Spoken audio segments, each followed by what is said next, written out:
Siapkan hatiku Tuhan untuk dengar firman-Mu saat ini.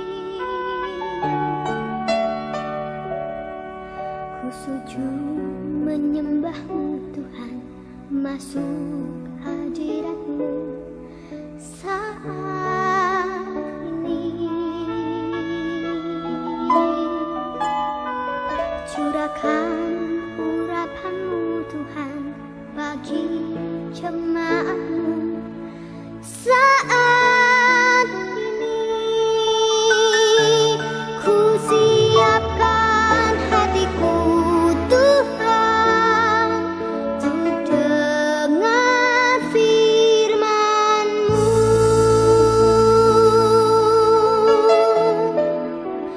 Firman-Mu Tuhan tiada berubah,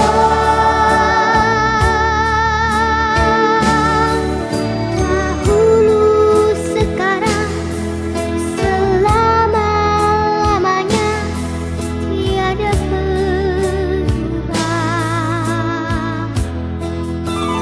Firman-Mu Tuhan penolong hidupku. Ku siapkan hatiku Tuhan untuk dengar firman-Mu.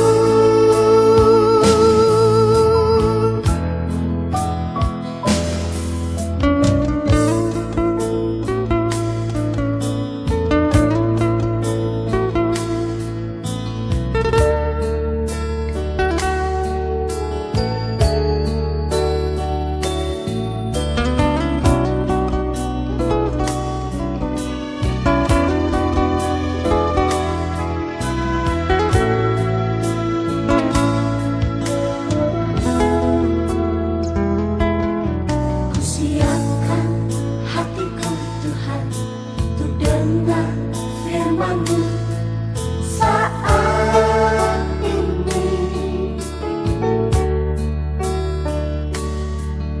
Ku sujud menyembah-Mu Tuhan, masuk hadirat-Mu saat ini. Curahkan urapan-Mu Tuhan bagi jemaat-Mu saat ini. Ku siapkan hatiku Tuhan untuk dengar firman-Mu.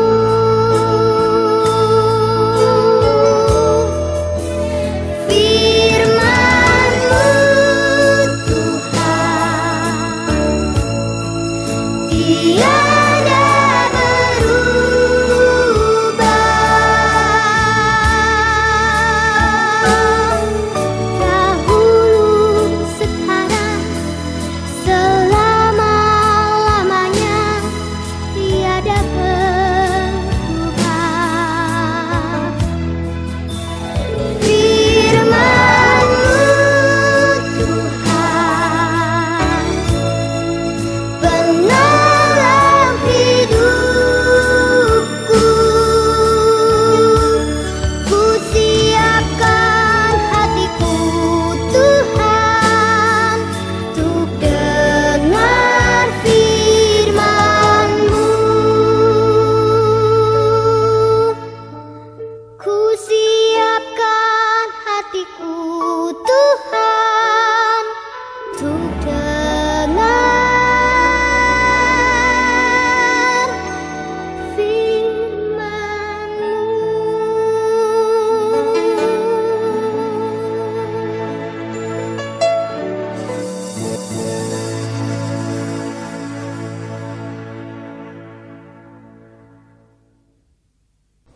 Halo, shalom adik-adik semua. Jumpa lagi dengan Steven. Ya, kita hari ini ada di minggu terakhir di bulan Januari. Nggak kerasa ya adik-adik. Udah sampai di penghujung bulan lagi ya, padahal kemarin baru rasanya tahun baru. Ya, hari ini kita mau mendengarkan firman Tuhan, melanjutkan pembahasan firman Tuhan kita tentang Sodom dan Gomora. Yuk adik-adik, sebelum kita mau mendengarkan firman Tuhan, kita mau berdoa dulu. Yuk kita berdoa. Tuhan Yesus, terima kasih Tuhan, hari ini kami boleh kembali untuk mendengarkan firman-Mu, mendengarkan akan kebenaran tentang firman-Mu. Tuhan, biarlah Kau yang bukakan hati kami, bukakan telinga kami Tuhan, karena kami siap untuk mendengarkan. Dalam nama Tuhan Yesus, kami sudah berdoa dan mengucap syukur. Amin. Adik-adik, kita mau saksikan kisah Sodom dan Gomora ya adik-adik. Yuk kita saksikan. Oke ya, jadi adik-adik, saat itu Tuhan mengutus 2 malaikatnya untuk mendatangi Lot dan keluarganya. Lot sangat senang dengan kehadiran kedua malaikat itu dan meminta mereka untuk tinggal di dalam rumahnya. Kedua malaikat itu pun menyetujuinya. Lot menjamu mereka dengan makanan beserta dengan keluarga dari Lot. Kedua malaikat ini bisa tinggal bermalam di dalam rumah Lot ya adik-adik. Mereka bisa beristirahat sebelum besok paginya mereka akan melanjutkan perjalanan. Nah, tiba-tiba di luar muncul ribut-ribut adik-adik. Ternyata itu tetangga-tetangganya Lot. Mereka marah. Mengapa mereka marah? Karena mereka menganggap kedua orang itu adalah orang yang diutus untuk memberikan penghukuman atas kota Sodom dan Gomora. Mereka meminta Lot untuk mengeluarkan kedua orang itu sehingga mereka bisa menangkap kedua orang itu. Tapi Lot bersikukuh untuk tidak memberikan kedua orang itu kepada tetangga-tetangganya, kepada penduduk kota Sodom dan Gomora. Mereka tetap memaksa Lot, bahkan mereka sudah hampir mau masuk ke dalam adik-adik, mau masuk ke dalam rumah Lot. Akhirnya Lot menutup pintu rumahnya, berharap mereka tidak bisa masuk.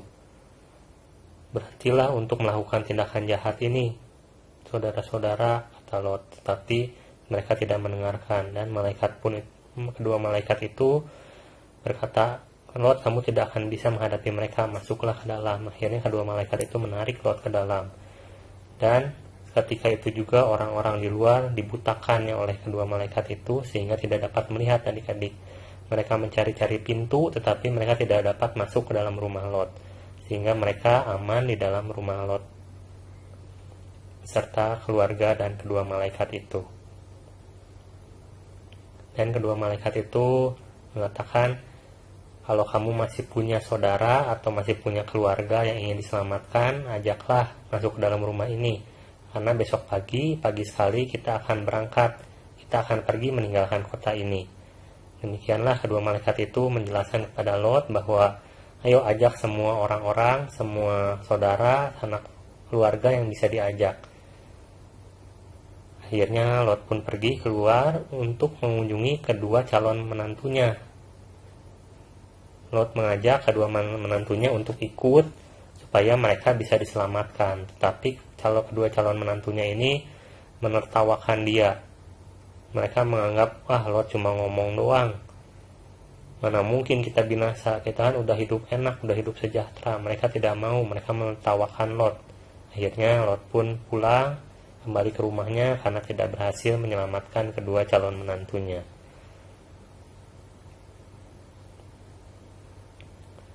Dan malam itu mereka pun bersiap ya, karena besok paginya harus berangkat pagi-pagi sekali dan meninggalkan kedua kota Sodom dan Gomora itu. Tapi Lot dan keluarganya agak tidak rela meninggalkan kota itu. Mereka berlambat-lambat, mereka kayak masih betah gitu ya. Tapi kedua malaikat itu akhirnya memaksa Lot. Mereka akhirnya mengajak Lot untuk segera pergi keluar dari kota itu, karena kota itu akan segera dihancurkan oleh Tuhan, segera ditunggang balikan oleh Tuhan dengan hujan api dan hujan belerang. Nah, baru setelah dikasih tahu bahwa akan terjadi hujan belerang, akhirnya Lot dengan terpaksa dan keluarganya pergi meninggalkan kota itu ya adik-adik. Di sini bahkan kedua malaikat itu harus menarik tangan Lot dan tangan istri dan kedua anaknya tuh, dipegangin tuh supaya mereka mau pergi. Kalau enggak mereka tidak mau keluar dari kota itu. Ya, akhirnya mereka keluar dengan tidak membawa apa-apa adik-adik, tidak bawa barang-barang, tidak bawa makanan. Mereka berjalan menuju ke pegunungan, karena Tuhan baru akan menurunkan hujan belerang setelah mereka ada di pegunungan. Karena hujan belerang itu akan sangat dahsyat, jadi kalau mereka tidak pergi dengan jauh, mereka akan kena dampak dari hujan api dan hujan belerang itu. Nah, jadi ayo kita berangkat, kita harus meninggalkan dan tidak boleh melihat ke belakang. Karena kalau Lot, kedua anaknya dan istrinya melihat ke belakang, mereka akan menjadi tiang garam. Jadi sudah diperingatkan bahwa berjalanlah tetap menatap ke depan, nggak boleh melihat ke belakang. Jadi udah dikasih tahu tuh sama kedua malaikat, harus taat. Kalau enggak ya terima konsekuensinya, nanti jadi tiang garam, adik-adik. Nah, ya udah akhirnya mereka mau taat dan mereka melanjutkan perjalanannya ya ke arah pegunungan. Nah, tiba-tiba ketika mereka berjalan, nah, pada siang harinya Tuhan menurunkan apa? Hujan api dan hujan belerang tuh adik-adik lihat. Ini kejadian pertama kali dan mungkin hanya sekali terjadi, lihat orang-orang berlarian. Ya, hujan api ini panasnya 3300 adik-adik, 3300 derajat Celcius. Bayangkan, semua orang mati, gak ada satupun yang tersisa hidup adik-adik, karena sangat panas apinya ya. Bayangkan 3300, mungkin panasnya hampir seperti panas matahari. Nah, itu ketika mereka berjalan, tiba-tiba istri Lot menoleh, karena dia menganggap mungkin dia masih ingin kembali gitu, karena udah kebiasa hidup enak. Dan seketika itu juga istri Lot berubah menjadi tiang garam adik-adik. Lot dan kedua anaknya sedih. Waduh, nih istri dan ibu dari anak-anaknya harus menjadi tiang garam. Tapi malaikat berkata, ya karena istrimu tidak taat, karena ibunya tidak taat, ya harus menerima konsekuensi, jadi tiang garam, dan tidak bisa melanjutkan perjalanan untuk keselamatan, untuk diselamatkan bersama Lot dan kedua anaknya. Nah, ini kadang kita kesalahan sedikit, kesalahan menoleh masa lalu berakibat fatal ya adik-adik, jadi tiang garam akhirnya. Dan Lot dan kedua anaknya pun melanjutkan perjalanan untuk menyelamatkan diri adik-adik. Ya adik-adik, tadi kita sudah saksikan bersama untuk kisah Sodom dan Gomora ya, kisahnya Lot dan istri serta kedua anaknya. Jadi awalnya itu kenapa sih Lot bisa tinggal di Sodom? Jadi waktu itu kan sempat ada perkelahian adik-adik antara gembalanya Abraham dan gembalanya Lot, sehingga akhirnya mereka harus berpisah. Dan Lot itu akhirnya memilih kota Sodom untuk ditinggali. Kenapa? Karena kota Sodom itu ditulis di Kejadian 13 ayat 10 merupakan kota yang banyak airnya adik-adik. Jadi seperti taman Tuhan ditulisnya. Jadi kota yang sangat subur adik-adik. Nah, jadi penduduknya pun kaya raya, tingkat kesejahteraannya tinggi adik-adik ya untuk penduduk kota Sodom dan Gomora ini. Mereka tidak kekurangan makanan, minuman, air berlimpah ya, karena tanahnya subur adik-adik. Nah, inilah yang akhirnya menarik hati Lot. Akhirnya Lot mau memilih tempat itu untuk menjadi tempat tinggalnya. Tadi kita lihat ceritanya, akhirnya kota Sodom dan Gomora itu dihukum. Kenapa dihukum adik-adik? Karena Tuhan murka kepada kota Sodom dan Gomora. Jadi Tuhan menghukum kota Sodom dan Gomora karena mereka berdosa. Ya adik-adik, dosa mereka sangat jahat. Akhirnya Tuhan murka, Tuhan menghukum. Tapi sebelumnya di cerita minggu lalu adik-adik tahu kan bahwa Abraham itu meminta sampai beberapa kali, Tuhan bisa nggak kalau misalkan ada 10 orang yang memang benar di kota Sodom dan Gomora, Tuhan tidak menghukum ya. Jadi sampai 10 orang dari 50 orang, itu di Kejadian 18 ayat 32 adik-adik. Jadi tetapi ternyata Tuhan tidak menemukan ada 10 orang benar. Jadi hanya ada 4, Lot, istrinya dan kedua anaknya. Tidak sampai 10 orang. Kalau misalkan sampai 10 orang tidak jadi dihukum ya kota Sodom dan Gomora. Kemudian kenapa sih Allah tidak pakai Lot ya, bahwa padahal kan Lot itu orang benar. Ada orang benar di kota Sodom dan Gomora, tetapi kenapa tidak memakai Lot untuk mempertobatkan kota Sodom dan Gomora? Jadi Lot itu orang benar adik-adik, tetapi dia tidak memiliki keberanian, dia takut untuk bisa mempertobatkan, untuk bisa meninggalkan kota itu. Jadi pasti nanti lama-kelamaan keluarga Lot juga akan hancur adik-adik kalau tinggal di kota itu, karena cuma dia yang benar, cuma mereka berempat, sementara orang-orang lain di sekitar mereka itu orang-orang jahat, sangat jahat adik-adik. Bahkan calon menantunya pun ya yang tadi kita saksikan udah dikasih tahu nih bahwa akan terjadi kehancuran, akan ada hujan belerang dan hujan api. Mereka nggak mau dengar, mereka hanya tertawa dan menganggapnya sebagai lelucon ya adik-adik. Jadi ini tuh orang-orang di kota Sodom dan Gomora itu udah nggak bisa dikasih tahu, udah bandel banget. Dibilangin akan menerima kehancuran, mereka tetap tidak percaya, mereka tidak mau menuruti ya, tidak mau bertobat adik-adik. Nah, kemudian mengapa sih Lot tetap betah tinggal di kota Sodom dan Gomora? Padahal Lot tahu bahwa kota itu sangat kota yang jahat. Dia mungkin juga dalam hatinya, udah nggak tahan sebenarnya. Tapi kenapa sih dia tetap tinggal di kota itu? Karena istrinya Lot itu sangat dekat dengan kota itu. Jadi dia mungkin punya teman-teman, dia mungkin sudah nyaman dengan kondisi ekonomi di sana, secara harta bendanya melimpah mungkin di kota itu, sehingga mengakibatkan apa? Lot, istri dan anaknya tidak mau meninggalkan kota itu. Ya. Kemudian akhirnya Lot dan kedua anaknya serta istrinya diselamatkan Tuhan, karena Lot itu disebut sebagai orang benar, karena ia tidak berkompromi. Jadi walaupun kota Sodom dan Gomora ini jahat, tetapi Lot tetap hidup berpegang pada Tuhan. Dia tetap tidak mau mengikuti kejahatan dari kota Sodom dan Gomora. Tetapi kelemahannya Lot itu ada adik-adik. Ia tidak menghindari pencobaan. Jadi kan kota Sodom dan Gomora itu kan diibaratkan sebagai pencobaan ya, sebagai pencobaan bagi hidup Lot dan keluarganya. Tetapi Lot tahu kota itu mencobaan, dia tidak mau lari, tidak mau meninggalkannya, tapi tetap berada di kota itu. Itulah kelemahan dari Lot. Nah, lalu Tuhan akhirnya menyelamatkan Lot dengan mengirimkan 2 orang malaikat, ya. 2 orang malaikatnya dikirimkan Tuhan untuk membebaskan Lot dari kota itu. Jadi kedua malaikat itu akhirnya memberitahu bahwa Allah berencana akan menghancurkan kota itu dengan hujan belerang dan hujan api. Barulah di situ Lot mau pergi, mau berangkat, mau keluar dari kota itu. Padahal sebelumnya dia nggak mau, sulit untuk malaikat Tuhan mengajak.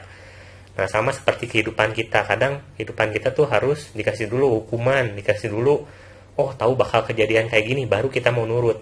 Adik-adik, sama seperti kondisi sekarang. Banyak orang-orang yang udah dalam kondisi COVID ini, banyak yang nggak taat, nggak pakai masker, nggak mau jaga jarak, tetap kumpul-kumpul, tetap ngobrol-ngobrol, tetap nongkrong-nongkrong. Apa akhirnya kejadiannya mereka positif terkena COVID. Baru di saat positif baru mereka menyadari. Nah, inilah yang salah ya adik-adik. Jadi sama seperti Lot, ketika sudah tahu ada hukuman, sudah tahu konsekuensinya, baru kita mau nurut, mau taat, mau ikut diselamatkan. Tapi kalau belum tahu, gak mau, udah enak di sini, udah nyaman di sini. Bahkan sampai kedua malaikat itu harus menarik tangan Lot dan tangan kedua anak dan istrinya supaya apa? Supaya mereka mau pergi. Kalau nggak ditarik, nggak mau, karena mereka sudah merasa nyaman, sudah nggak rela mereka meninggalkan kota itu yang menurut mereka udah enak gitu ya, walaupun kondisi kotanya yang jahat. Nah, akhirnya kota itu dihancurkan oleh Tuhan ya, oleh api dari langit, api dan belerang ditulisnya adik-adik. Jadi sampai sekarang itu bekas api dari Tuhan itu masih ada ya, bisa dilihat di gambar ini adik-adik. Itu ada di sekitar Laut Mati ya, itu ada tanah yang warnanya kuning putih itu ya adik-adik, berbeda dari warna tanah lainnya. Yang lainnya kemerahan, ini warnanya putih kuning. Nah, itu adalah bekas dari reruntuhan kota Sodom dan Gomora adik-adik ya. Jadi bisa dilihat sampai jadi abu, tidak ada satupun yang bisa hidup adik-adik. Karena apa? Karena panasnya ekstrim sekali adik-adik, 3.300 derajat, bayangkan panasnya. Kita aja kalau masak air 70-80 derajat udah mendidih ya, apalagi 3.300 derajat adik-adik.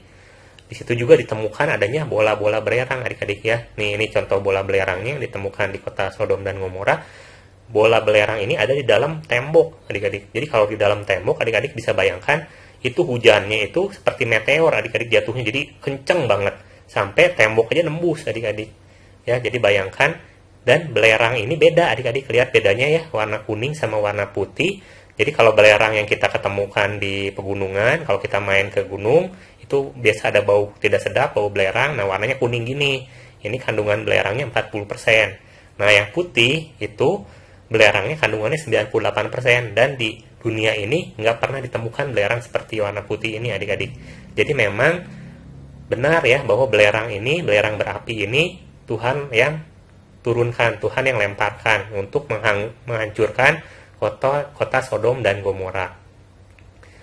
Jadi tidak sampai di situ juga ya, Allah juga memastikan bahwa lembah yang tadinya subur, jadi kota Sodom dan Gomora itu seperti cerita kakak tadi sangat subur, sesudah turun hujan api dan belerang ini berubah menjadi gersang. Tadi kan dilihat ya gambarnya adik-adik, jadi sangat gersang sekali tanahnya. Tidak bisa ditumbuhi pohon-pohonan, dan juga tidak ada bisa menanam bercocok tanam adik-adik. Jadi udah nggak bisa ditinggali lagi karena sudah kondisinya seperti itu adik-adik. Jadi kita hari ini belajar dari kisah Lot. Apa yang pertama adalah bahwa Tuhan mengutus malaikat Lot dan untuk menarik keluar keluarganya. Jadi ini adalah sebuah misi penyelamatan adik-adik. Jadi bagaimana 4 orang ini, Lot, istrinya dan kedua anaknya ini menerima keselamatan dari Tuhan. Dia diselamatkan dengan bantuan dari 2 orang malaikat. Tetapi istri Lot itu tidak, dia meragukan adik-adik, meragukan keselamatan. Dia udah dapat keselamatan, dia udah mengalami keselamatan, disuruh pergi, tetapi dia masih ragu, dia masih ingat, aduh, dulu di kota saya enak, bisa hidup nyaman, hidup berkecukupan. Nah, dia ragu, dia istilahnya keselamatan udah dapat, dia masih ingat akan masa lalunya dia yang enak. Sama ya, jadi ketika sudah kita percaya, kita sudah menerima keselamatan, kita harus hidup tetap dalam keselamatan Tuhan, dalam jalurnya Tuhan. Kita tidak boleh menyimpang ke kiri dan ke kanan. Sama seperti istri Lot, nanti ketika dia memalingkan wajahnya, memalingkan mukanya, dan melihat kota Sodom dan Gomora itu dari jauh, seketika itu juga dia berubah menjadi apa adik-adik? Berubah menjadi tiang garam ya. Jadi adik-adik bisa bayangkan sangat rugi ya menjadi istri dari Lot ini. Dia sudah menerima keselamatan, termasuk dalam 4 orang yang diselamatkan, tetapi akhirnya harus menjadi tiang garam karena tidak bisa terus untuk percaya, tidak bisa meyakini keselamatan yang didapatkan. Seperti itu, dia menyia-nyiakan keselamatan yang sudah diberikan Tuhan adik-adik. Nah, apa sih arti dari tiang garam ini? Jadi tiang garam ini menandakan sesuatu yang sudah tidak berguna adik-adik. Jadi sesuatu yang tidak berguna ini menunjuk pada kehidupan kita sebagai pelayan Tuhan, sebagai hamba Tuhan, yang seharusnya kita bisa menjadi garam dan terang dunia, kita bisa menggarami dunia, tetapi tiang garam ini sudah tidak bisa menggarami, dia sudah tawar adik-adik. Jadi dia sudah tawar, sudah tidak berguna bagi sesama kita, bagi pelayan-pelayan Tuhan yang lain, bagi jemaat Tuhan, dia sudah tidak memiliki fungsi lagi ya. Jadi sudah memalukan Tuhan karena dia sudah tidak bisa menggarami dunia lagi. Nah, adik-adik, ternyata kalau kita baca di Lukas 17 ayat 30, di situ tertulis adik-adik, tetapi pada hari Lot pergi keluar dari Sodom, turunlah hujan api dan hujan belerang dari langit dan membinasakan mereka semua. Demikianlah halnya kelak pada hari di mana Anak Manusia menyatakan dirinya. Jadi, kisah hujan api dan hujan belerang ini nanti akan terjadi lagi adik-adik. Pada saat apa? Pada saat Anak Manusia menyatakan dirinya. Pada saat kedatangan Tuhan yang kedua kali adik-adik. Ya. Jadi hari ini kita belajar tentang ketaatan dari Lot. Ya adik-adik. Untuk ayat hafalannya, yuk kita baca di kisah Yohanes 20 ayat 29. Yuk kita baca bareng-bareng. Yohanes 20 ayat 29. Kata Yesus kepadanya, karena engkau telah melihat aku, maka engkau percaya. Berbahagialah mereka yang tidak melihat namun percaya. Yohanes 20 ayat 29. Nanti adik-adik bisa baca, bisa hafalkan untuk ayat hafalannya ya adik-adik. Nah ini kakak terakhir mau kasih lihat nih. Sampai sekarang tuh masih ada patung tiang garamnya dari istri Lot. Nah ini gambarnya adik-adik ya. Jadi kelihatan bentuknya seperti seorang perempuan sedang berdiri ya adik-adik. Ini bukti bahwa kejadian itu benar ya adik-adik. Kejadian istri Lot berubah menjadi tiang garam. Oke, jadi hari ini pelajaran yang kita bisa dapat, kita tetap taat, kita tetap meyakini apa yang keselamatan yang sudah Tuhan berikan, jangan menyimpang ke kiri dan ke kanan, tetap taat kepada Tuhan adik-adik. Yuk kita sekarang mau tutup untuk firman Tuhan hari ini. Yuk kita berdoa. Tuhan Yesus, terima kasih Tuhan atas firman-Mu pada hari ini yang mengingatkan kami kembali Tuhan untuk senantiasa taat, khususnya kondisi kami Tuhan saat ini yang masih dalam pandemi. Ajarkan kami untuk selalu taat Tuhan, untuk selalu dengar-dengaran akan firman Tuhan. Engkau yang akan memulihkan Tuhan kondisi negara kami. Biarlah Engkau yang persiapkan kami Tuhan untuk menjadi hamba-hamba-Mu, untuk menjadi alat yang akan Kau pakai untuk mempertobatkan bangsa kami sama seperti Lot. Terima kasih Tuhan Yesus, dalam nama Tuhan Yesus kami sudah berdoa dan mengucap syukur. Amin. Oke adik-adik, ya sampai jumpa minggu depan. Tetap jaga kesehatan, tetap pakai masker adik-adik kalau keluar. Ya, Tuhan Yesus memberkati. Dah.